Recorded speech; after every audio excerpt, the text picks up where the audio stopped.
Hello you, welcome to Geekism and welcome to the first ever Meander File. So what are we talking about here? For those of you who don't know, MeandVille is my passion project, my big pet project for Planet Coaster 2, and it's taken me an absolute age to get videos out for it because partly I'm using it as a way to explore the history of theme parks and also trying a different sort of editing style with them, doing a lot of building and rather than just sort of doing straight up time lapses. And because of that, it's taken an age to get anything out. Summer is always difficult for me. I have a lot on, especially this summer. I had family visiting and the kids off, and we do stuff and we vacation and what have you. So I'm never able to get too much out over the summer. So you should see video regularity come a little bit back to what you would like to see, I hope, in the next few months. But honestly, as much as I've adored making those sort of higher level, sort of higher production MeandVille episodes, it does mean I've kind of made a bit of a rod for my own back, and just, if I haven't got one anywhere near ready, I feel like I'm just not getting much Planet Coaster stuff on the channel, and I know for the most part that's all what you are here to see, and what I like to do the most, honestly. And I'm playing Planet Coaster quite a lot. I'm coming in and having a few hours every night or a good few times a week, but I'm just never quite finishing enough anything to be like, okay, this is an episode now. And coupled that with the sort of intro sections I'm doing with the history and stuff, it just means they're taking a lot longer. There is episode 3 sort of nearly done, but the last thing I've been working on for the episode, I recently decided that it desperately needed something of a collaboration, so that it's actually been sent off to somebody else to do something for me. All will make sense when we get to the video. So I thought what might be an idea is to do these little bite-sized videos just in between the biggest ones, where we just straight up build something and it's not necessarily tied into the rest of the larger sort of narrative of the episodes. Sometimes I just get some inspiration and I kind of want to run with it and see what happens, and I sometimes feel that I sort of tie myself into episodes, especially with the style of videos that we've been doing for MeandVille, and really I just kind of need to go, no, do you know what, I actually just want to build something and I want to show it off and I want to share it with people. And so that's what this is going to be. This is what, when I call this on the thumbnail or in the title or whatever, a Meander File, it is a part of MeandVille. It is being built in MeandVille, but it is a smaller, one-off little build that just sort of sits on its own and eventually will be tied into a larger thing, obviously. But I just kind of had a burst of inspiration. I wanted to make a thing, and that's exactly what this is today. And so what it is the entrance to the Kaeladin, which is the name of the sort of Arabian Nights style area of MeandVille. And I wanted to do something a little different with this than I've done before and use a ride as part of the entrance area to it. One thing I've actually said before when talking about MeandVille, one thing I did with Pinewood, because it was a budget park, there wasn't that much sort of ride and path interaction. That's something I really enjoy in parks in real life, something I'm sort of making an active effort to do here with any rides that we do put into MeandVille, although it is a little ride light at the moment. But really, I think this ride here is the sort of epitome of ride and a path interaction, because the path literally goes through the middle of the ride. Now, there's a bit of a sort of story with this.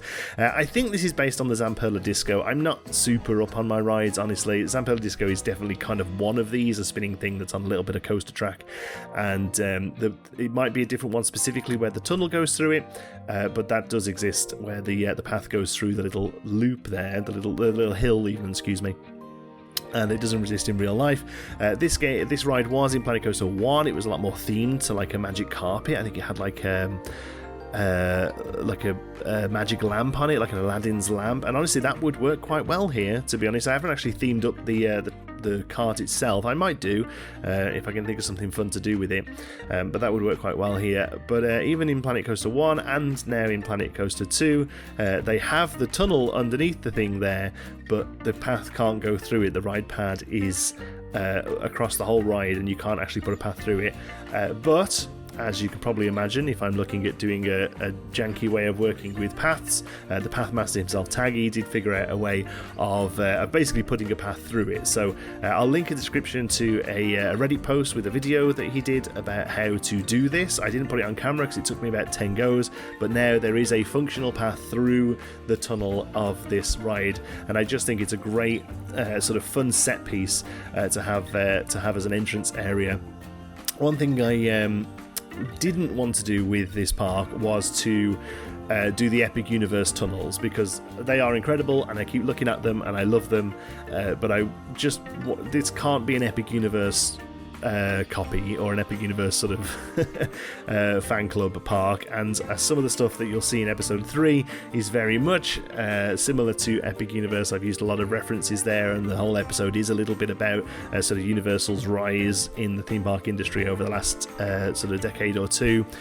So what I didn't want to do was be like, well, I can't just have a sort of portal into every area, because that's, you know, very much an Epic Universe thing. So some of the areas you will walk into and just sort of naturally transition into. Some of them might have a bit more of a sort of entrance area here. This one it does. But one thing I thought we could do to have a sort of motif that runs throughout the park, one thing I think that the Epic Universe portals do incredibly well is they do act as this sort of motif that ties each of the lands together, despite all the lands being very different. So I thought, well, what can we do instead of just these portals? And I thought, well, how about we have this pillar? So at the entrance of each area, or towards the main points of each area, we'll have a pillar here that sort of sums up the area, acts as a sort of palette of the area, sort of gives us a real good idea of the sort of theme we can expect. So this first pillar is a very sort of fantastical Arabian style pillar. I'm not very good with this kind of architecture. I'm desperately trying to sort of channel my inner Silverette here. This is you know, absolutely his go-to. He would do this incredibly with 15,000 pieces. I'm aware of piece count as I build in this park, and also just, you know, I'm aware of my own ability, but I tried to get a sort of that sort of acorn dome there, and the sort of spinneret style build, and I think it looks okay. And again, like I said, this will be a fantastical version of this style of architecture, one to allow me to do some fun stuff, and also just because I think MeandVille in general, every area will be just a slightly dialed up version of the base theme that it's trying to do. And I just thought this ride worked perfectly with it. The big one in the background, the swing, absolutely ignore that. That was purely to get some people through and to make sure this path worked. Very happy to say that it did, but that will not be staying there. Personally, I'm not a huge fan of like big swingy flat rides or big spinny roundy flat rides. I understand the importance of them in parks. They're good people eaters. They're good to get people away from the sort of the roller coasters queue lines, but yeah, the MeandVille and my personal favorite stuff, it's very much roller coasters, but then also dark rides, and that's what we'll be mostly building here.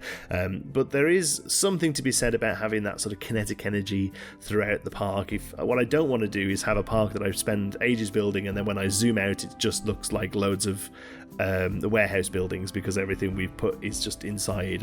And so I do think there is an important thing to be said about these exterior flat rides. So we will be doing them as we think that they will work, and trying to sort of theme them well. Obviously we already had the carousel there, and now this one I think works really well as an entrance point, but the ones that are just like a real big swingy thing, I think they're very difficult to theme or to sort of give placement to, which I think is why you don't really see them much in theme parks. They're very much more of an amusement park kind of thing. So I understand why they're important. I understand why they're good. I personally don't particularly enjoy riding them, and I don't really like looking at them in this kind of park that I'm building here. So yeah, that's purely there to get people through and to give you an idea of the sort of stuff that you'll see in the rest of the place.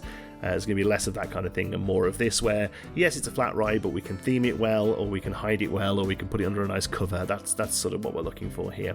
The other thing I wanted to do was get a sign done. So this is the Kaeladin logo that I made in just in Photoshop. Actually, I'll be honest with you, it's mostly just a font. I can't remember what the name of the font is, but it did a lot of the work for me. I think I might have added the diamonds, I might not have done. I honestly can't remember. So we just threw that in on a billboard just to use as a template, and then had art shapes create it and have it here going over. This might change, honestly. After I did it, I was thinking about it a lot.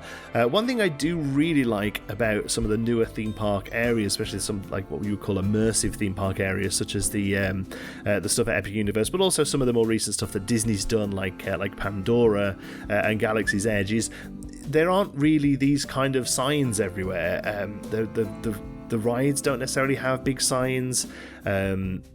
And the theming is a little bit more sort of lived in and realistic, for want of a better word. I mean, it's all very much not realistic. It's floating islands and alien bars, but the idea is that you're living in that world and you're experiencing that world as opposed to theme park rides based around the world.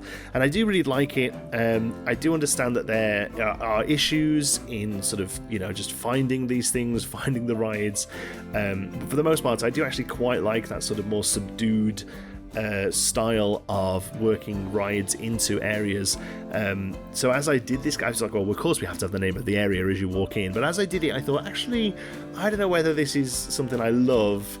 And I wonder whether we keep the signage more to like in-world signage, so there'll be signs up saying, you know, Market Bazaar and sort of desert tours, that kind of thing, as opposed to straight up, you know, Arabian Nights the ride or whatever we end up doing in this area. So it may well be that this changes and we go for more of a sort of simple or more sort of classic archway rather than a sort of big sign. I'd love to know your thoughts on that. What do you think? What do you think works? Do you see the pros to having big signs, big flashy signs for the rides, or do you quite like that sort of more subdued look that parks are doing these days? I can see both working. It'd be interested to see what you think.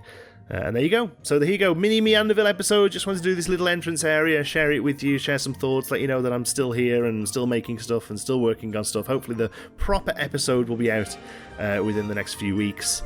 But in the meantime, yeah, I hope you enjoyed this build as much as I did putting it together. Thank you so much for watching. Hope you enjoyed it. Until the next one, be good.